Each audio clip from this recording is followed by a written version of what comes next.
አዲስ አበባ ከተማን ህፃናትን ለማሳደግ ምርጧ አፍሪካዊት ከተማ ለማድረግ ራዕይ ሰንቆ እየሰራ የሚገኘው የአዲስ አበባ ከተማ አስተዳደር የቀዳማይ ልጅነት እድገት መርሃ ግብሩን ተግባራዊ ባደረገባቸው ያለፉት 3 ዓመታት ከጽንስ እስከ 6 ዓመት ላሉ ህፃናት ሁለንተናዊ እድገት መሰረት የሚሆኑ በርካታ ተግባራትን ማከናወኑን ዓለም አቀፉ የቀዳማይ ልጅነት ጉባኤ መክፈቻ መርሃ ግብር ላይ ከንቲባ አዳነች አቤቤ ተናግረዋል። ይህ ተግባሩም ከተማዋን ጉባኤውን ለማካሄድ ተመራጭ እንዳደረጋት በመግለጽ አዲስ አበባን ህፃናትን ለማሳደግ ምርጧ የአፍሪካ ከተማ እናደርጋታለን የሚል የአሻራ ስራ እንዲኖረን አቀደን ከጽንስ እስከ 6 ዓመት እድሜ ባሉ ህፃናት ላይ መዋለ ንዋይ በማፍሰስና በመስራት አንድ ከተማ ሊያደርገው የሚገባው በጣም አስፈላጊ ኢንቨስትመንት መሆኑን በማመን በመስራትና አመርቂ ውጤቶችንም በማስመዝገብ የዛሬው ምዕራፍ ላይ መድረስ ችለናል። ይህ መዋለ ንዋይ ማፍሰስ ለህፃናት ብቻ ሳይሆን ለቤተሰቦቻቸው በተለይም ለእናቶች፣ ለማህበረሰብ፣ ለሀገር ዘላቂ ልማት ወሳኝ ሚና አለው።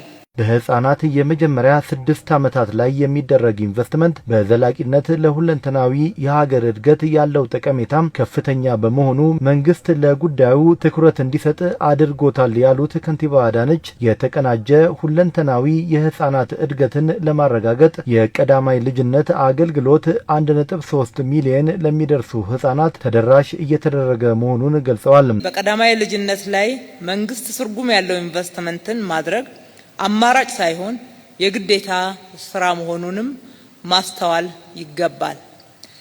በዚህ መሰረት የተቀናጀ ሁለንተናዊ የህፃናት እድገትን ለማረጋገጥ የቀዳማይ ልጅነት ልማት አገልግሎቶችን ለሁሉም ልጆች በፍትሃዊነትና አካታች በሆነ መልኩ ተደራሽነትን ማረጋገጥ ወሳኝ ይሆናል። ስለዚህ አስፈላጊ መዋቅርና ብቃት ያላቸው ባለሙያዎችን ማፍራት በመንግስት የሚደረግ የሀብት መደባን ማሳደግ የፕሮግራሙን ውጤታማነትና ዘላቂነት ለማረጋገጥ የክትትልና ግምገማ ስርዓትን በተዋረድ ማጠናከርም ያስፈልጋል። እንደ ከተማችንም ህፃናት የአዲስ አበባ የነገ ተስፋዎች በሚል መሪ ቃል ፍኖተ ካርታ ቀርጸን 1.3 ሚሊዮን የሚሆኑ ከ6 ዓመት በታች ለሆኑ ህፃናት ሁለንተናዊ እድገት መረጋገጥ እየሰራን ነው። በቀዳማይ ልጅነት እድገት መርሃ ግብር በርካታ ለህፃናት እድገት የሚያገለግሉ መሰረተ ልማቶች መገንባታቸውን የተናገሩት ከንቲባ መርሃ ግብሩ ሲጀመር የህዝብ የህፃናት ማቆያዎች 11 ብቻ የነበሩ ሲሆን ዛሬ ላይ ከ1100 በላይ መድረሳቸውንና የህዝብ የህፃናት መጫወቻዎችም 20 ከነበሩበት ከ5000 በላይ መድረሳቸውን ገልጸዋል። በአዲስ አበባ ለህፃናት ሁለንተናዊ እድገት ፍኖተ ካርታ በተቀረጸው መልክ በተሟላ መተግበር እንዲችል የተለያዩ ሴክተሮችን በጋራ እንዲሰሩ አቀናይተን የህግ ማዕቀፎችን አውጥተን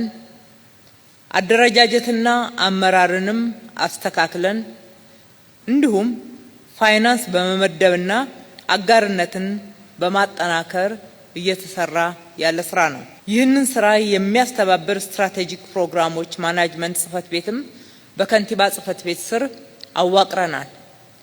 በተለይ በገበያቸው ዝቅተኛ የሆኑ ወደ 330 ሺህ የሚጠጉ ተጋላጭ ቤተሰቦች ላይ ትኩረት በማድረግ የቤት ለቤት ጉብኝት የሚያደርጉ እንዲሁም ለወላጆች ምክር የሚሰጡ ከ5000 በላይ የወላጅ ምክርና አቅም ግንባታ ባለሙያዎችን አሰልጥነን ቋሚ ሰራተኞች አድርገን በመቅጠር ወደ ስራ በማሰማራታችን አገልግሎቱን ቀላልና ተደራሽ አድርጎታል። በቀዳማይ ልጅነት እድገት መርሃ ግብሩ ለሁለንተናዊ የህፃናት እድገት አስተዋጽኦ የሚያደርጉ መሰረተ ልማቶች ላይ ኢንቨስት መደረጉንም ነው ከንቲባ አዳነች የሚናገሩት።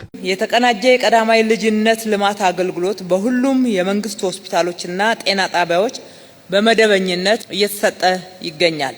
መንግስት የቅድመ አንደኛ ደረጃ ትምህርት ቤቶችን ምቹ እንዲሆኑ በማድረግ በቀን 2 ጊዜ ምግብን በማቅረብ የትምህርት ቁሳቁሶችና የትምህርት ቤት ዩኒፎርሞችና ሌሎችም የትምህርት ግብዓቶችን ከክፍያ ነፃ እያቀረበ ይገኛል። ከዚህም ባሻገር የህፃናት እንክብካቤ ፍላጎት እየጨመረ በመሆኑ በመንግስትም ይሁን በግል ሴክተር ከመኖሪያ ቤታቸው ርቀው በስራ ለተሰማሩ ወላጆች፣ አሳዳጊዎች፣ ቤተሰቦች አገልግሎት የሚሰጡ ወደ 1100 የህፃናት ማቆያዎች የቀን እንክብካቤ የምንሰጥበት ማዕከላትን አቋቁመናል። በተጨማሪም ከ5000 በላይ የህፃናት መጫወቻችን ገንብተን ለአገልግሎት ክፍት አድርገናል። ጉባኤው በሁለንተናዊ የህፃናት እድገት ዙሪያ አዲስ አበባ ከተማ ለአፍሪካ ሀገራት ብሎም ለሌሎች የኢትዮጵያ ከተሞች ልምዷን የምታካፍልበት የተሻሉ ተሞክሮዎችንም የምትቀስምበት መሆኑን ከንቲባ አዳነች አቤቤ ተናግረዋል።